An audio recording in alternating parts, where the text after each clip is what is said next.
Supreme court के फैसले से सहमत नहीं है कॉकरोच जनता पार्टी। जंतर मंतर पर फिर कर दिया आंदोलन का ऐलान। अभिजीत दीपकी की चेतावनी से मच गया है बवाल। जी हाँ, क्या जंतर मंतर एक बार फिर से आंदोलन का गवाह बनने वाला है? क्या सुप्रीम कोर्ट की एक टिप्पणी ने पूरे देश में नया राजनीतिक विवाद खड़ा कर दिया है? क्या छात्रों का आंदोलन अभी भी खत्म नहीं हुआ है, बल्कि दूसरी दौर की तैयारी शुरू यहाँ पर हो गई है? और क्या सरकार तथा प्रदर्शनकारियों के बीच टकराव अब फिर से बढ़ने वाला है? क्यों सीजेपी के नेताओं ने खुली चेतावनी दे दी है कि अगर छात्रों पर कार्रवाई नहीं रुकी तो फिर से आंदोलन होगा? एक एक करके सबके बयान दिखाऊंगी। सुप्रीम कोर्ट ने कौन सा फैसला लिया जिसके बाद बवाल मच गया है, कैसे यहाँ पर चेतावनी दे दी गई है, सब कुछ एक एक करके आपको बताऊंगी। तो वीडियो को आखिर तक आप लोग जरूर यहाँ पर देखिएगा। नमस्कार, मैं हूं राधा राणा और आप देख रहे हैं पीआरबी। सबसे पहले टॉप हेडलाइंस इस मुद्दे की देख लेते हैं। पहले आप हेडलाइन यहाँ पर देख लीजिए। अभिजीत दीपकी की सरकार को चेतावनी, छात्रों को परेशान करेंगे तो फिर से आंदोलन होगा।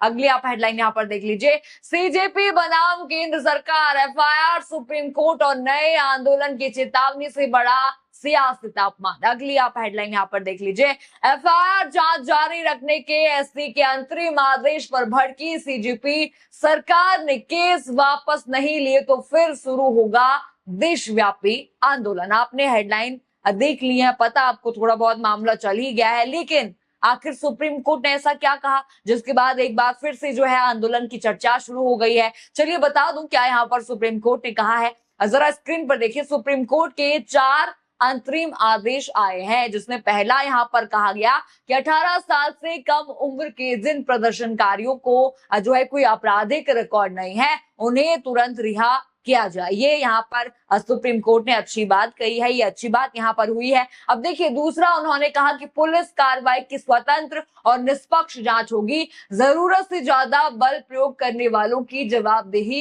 तय होगी। ये भी यहाँ पर कहा गया कि जिन्होंने जरूरत से ज्यादा बच्चों पर लाठियां बरसाई हैं, पैलेट गन यूज करी है, उन पर भी कार्रवाई होगी। अब देखिए तीसरा यहाँ पर देखिए, तीसरा प्रदर्शन से जुड़े जो सीसीटीवी है, ड्रोन है, बॉडी कैमरा है, दूसरे जो डिजिटल सबूत है वो भी सुरक्षित रखे जाए। और चौथा देखिए, दिल्ली समेत 8 राज्यों से जवाब मांगा गया है, लेकिन जिन जिन लोगों पर पहले से कोई केस नहीं था उनके खिलाफ फिलहाल कोई सख्त कार्रवाई नहीं होगी।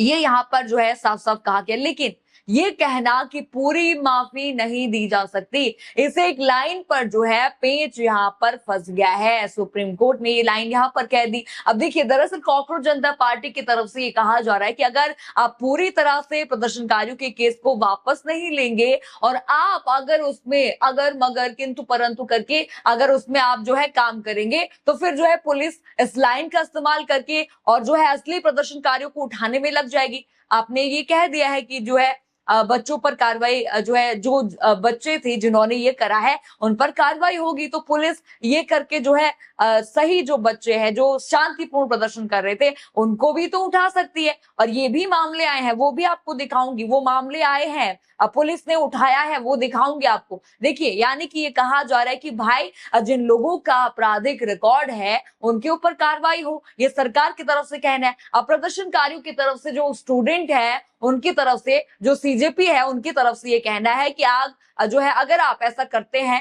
तो इसकी आड़ में आप सामान्य जो छात्र हैं उन पर भी आप कार्रवाई करना शुरू कर देंगे। ये सीजेपी का यहाँ पर साफ साफ कहना है। यहीं से जो है विवाद और भी बढ़ गया। सीजेपी से जो जुड़े लोग हैं उन्होंने कहा कि अगर अदालत की इस टिप्पणी का इस्तेमाल शांतिपूर्ण प्रदर्शनकारियों के खिलाफ नहीं होना चाहिए, ये उन्होंने कहा। इसी पर जो है सौरभ दास भी यहाँ पर ट्वीट करते हैं। जरा उन्होंने क्या लिखा है स्क्रीन पर देखिए। उन्होंने लिखा कि सुप्रीम कोर्ट का राजनीतिक लाभ के लिए इस्तेमाल नहीं किया जा सकता। अदालत के आदेशों को सरकार के फायदे के लिए हथियार नहीं बनाया जाना चाहिए। जो आश्वासन देश के सामने दिया गया था उसका सम्मान होना चाहिए। सभी एफआईआर वापस ली जानी चाहिए। अगर कोई अपराधी प्रदर्शन में शामिल था तो पुलिस उसके जो है पुराने मामलों में जमानत रद्द कराने की कार्रवाई करे, लेकिन इस बहाने असली प्रदर्शनकारियों को निशाना नहीं बनाया जाना चाहिए। अगर सरकार को ये छूट दे दी गई तो उसका दुरुपयोग हो सकता है।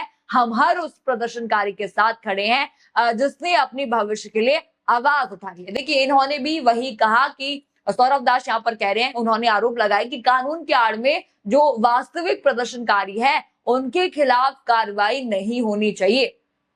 आप इसका जो है राजनीतिक फायदा नहीं उठा सकते, ये उनका साफ साफ कहते हैं। अब देखिए, अभिजीत दीपके भी बीच में कूद पड़े। अभिजीत दीपके ने एक वीडियो जारी कर कहा कि यदि पुलिस छात्रों के साथ कथित रूप से अनुचित व्यवहार जारी रखती है और शांतिपूर्ण प्रदर्शनकारियों को निशाना बनाया जाता है तो सीजेपी फिर से बड़ा आंदोलन, शांतिपूर्ण आंदोलन शुरू करेगी। जरा अभिजीत दीपके का ये वीडियो देखिए। हेलो एवरीवन, मैं देख रहा हूँ कई सारे स्टेट्स में पुलिस जो है वो स्टूडेंट्स को हैरेस कर रही है, परेशान कर रही है।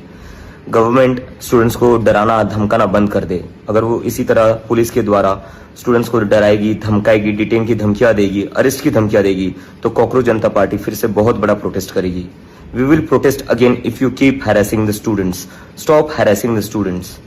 देखा आपने वीडियो, उन्होंने सरकार से अपील की है कि छात्रों के खिलाफ कार्रवाई बंद कर दीजिए। अगर आपने नहीं करी, अगर आपने जो शांतिपूर्ण प्रदर्शन कर रहे थे उन बच्चों को उठाया, उनके खिलाफ कार्रवाई की, तो हम प्रदर्शन करेंगे और बहुत बड़ा प्रदर्शन करेंगे। भले ही ये शांतिपूर्ण होगा लेकिन प्रोटेस्ट बहुत बड़ा होगा, ये उनका कहना है। इसी बीच देखिए, समाजवादी पार्टी के सांसद हैं पुष्पेंद्र सरोज। देखिए, मैंने आपको कहा था कि यहाँ पर सबूत भी है पुलिस की कार्रवाई का।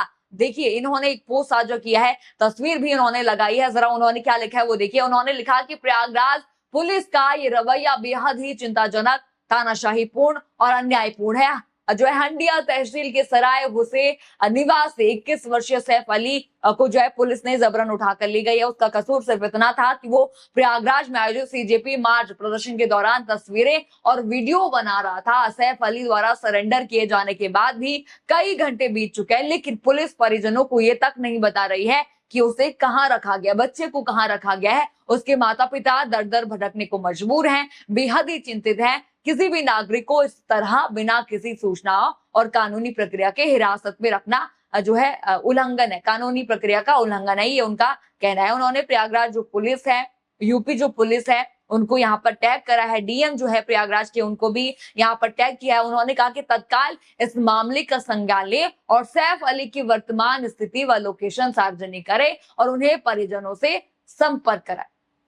ट्वीट आपने देखा, मैंने कहा था आपको कि यहाँ पर जो है सबूत भी है। पुलिस यहाँ पर उनको भी ले जा रही है जो सिर्फ वहां पर वीडियो बना रहे थे, शांतिपूर्ण प्रदर्शन कर रहे थे। यही जो है यहाँ पर सीजेपी का भी कहना है कि आप इस तरह से बयान जो है आप दे देंगे तो जो है यहाँ पर पुलिस अपनी मनमानी करेगी। जो बच्चे सही हैं उनको भी उठाकर ले जाएगी। पुलिस की ओर से इस मामले पर अभी तक कोई आधिकारिक पक्ष भले ही नहीं आया, उसका इंतजार भी यहाँ पर किया जाना चाहिए। पर देखिए, इसी पर जो है सीजेपी की जो स्पोक पर्सन है आशुतोष रांका, वो भी कहते नजर आते हैं। वो कहते हैं कि तमाम जो राज्य हैं आपकी केंद्र सरकार से जो भी बातचीत यहाँ पर हुई है उसे ऑनर करे, वरना फिर से हम प्रोटेस्ट पे उतरना चाहेंगे, हम प्रोटेस्ट फिर से शुरू करेंगे। ये आशुतोष रांका ने कहा है। जरा उनका बयान भी आप सुन लीजिए। हमारी प्रेस कॉन्फ्रेंस के बाद अभी कुछ देर पहले बिहार सरकार ने जितने भी छात्रों के खिलाफ एफआईआर्स की थी उन्हें विड्रॉ कर लिया है और जहां तक अभी हमें बताया गया है बंगाल में भी सारी एफआईआर्स विड्रॉ की जा रही है। हम केंद्र सरकार से और तमाम राज्य सरकारों से ये मांग करते हैं कि आप छात्रों को टारगेट ना करें, युवाओं को टारगेट ना करें, अपना जो एग्रीमेंट था 25 जुलाई का उसे ऑनर करें। अभी कुछ देर पहले राजस्थान की हमारी कोर टीम के कई लोगों के घर पे पुलिस लगातार पहुंच रही है, उन्हें कॉल करके परेशान कर रही है। तो हम राजस्थान पुलिस से भी निवेदन करते हैं कि आप हमारे बच्चों को परेशान करना बंद करें।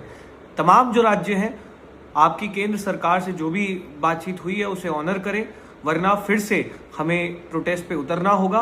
हम उम्मीद करते हैं कि केंद्र सरकार जो भी हमारा रिटर्न एग्रीमेंट था जो कल तक हमें मिलना था उसे भी जल्द रिलीज करेगी and we can finally close this chapter.